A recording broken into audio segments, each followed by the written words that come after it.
à tous, juste une petite vidéo sur le thème des pervers narcissiques et je vais aborder simplement quelque chose qui m'a frappé. Disons, voilà, j'ai eu récemment le témoignage d'une personne dont j'ai oublié le nom mais dont je me souviens, je crois que c'est Evelyne. Je me souviens bien du visage, une personne jolie et blonde sur la photo qui figure sur sa chaîne YouTube. Et je me suis dit, mais je sais pas pourquoi, mais ce qu'elle me raconte me fait songer à autre chose, à quelqu'un que je peux connaître peut-être. Mais non, elle n'est pas de la région, elle n'est pas de mon département, donc ce n'est pas la même personne certainement. Son mari n'est pas la personne manipulatrice que j'ai connue il y a quelque temps.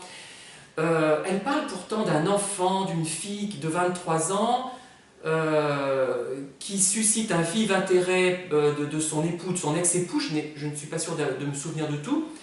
Je dis, mais c'est la même personne, c'est pas possible. Enfin, et dans d'autres cas, je me suis fait la même réflexion, notamment une certaine Catherine, qui était avec un homme plus jeune qu'elle, notamment, hein, et c'est fou, mais en fait, je ne suis pas sûre que ces personnes soient effectivement en relation avec des personnes manipulatrices que j'ai connues par le passé ou que je connais encore.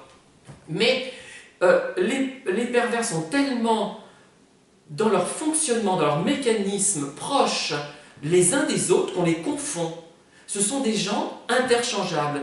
Même si pour eux nous sommes des proies interchangeables, ils sont bien plus interchangeables que nous. Et c'est fascinant, mais c'est ça quelque chose d'extraordinaire, je trouve. À chaque fois, je me dis, mais ça doit être l'épouse de machin, l'époux de truc, le petit ami d'une telle, que j'ai connu, etc. Non, et je crois qu'à chaque fois, je me trompe, ce ne sont pas les mêmes personnes. Tout simplement, ils se ressemblent tous ces gens. Voilà l'explication. Mais peut-être pas, hein, peut-être que ce sont les mêmes. D'un autre côté, avec la personne que j'ai citée tout à l'heure, je pense pas que ça soit la bonne, puisque j'en ai conclu que c'était une vieille dame, son épouse, qui manquait totalement de séduction, qui était même presque à la limite de la laideur. Hein. J'en ai conclu ça des propos, enfin du texte, des propos que cette personne a tenus. J'en ai conclu que son épouse n'avait aucun intérêt. Voilà, mais c'est faux, hein, mais voilà. Tellement ils sont négatifs.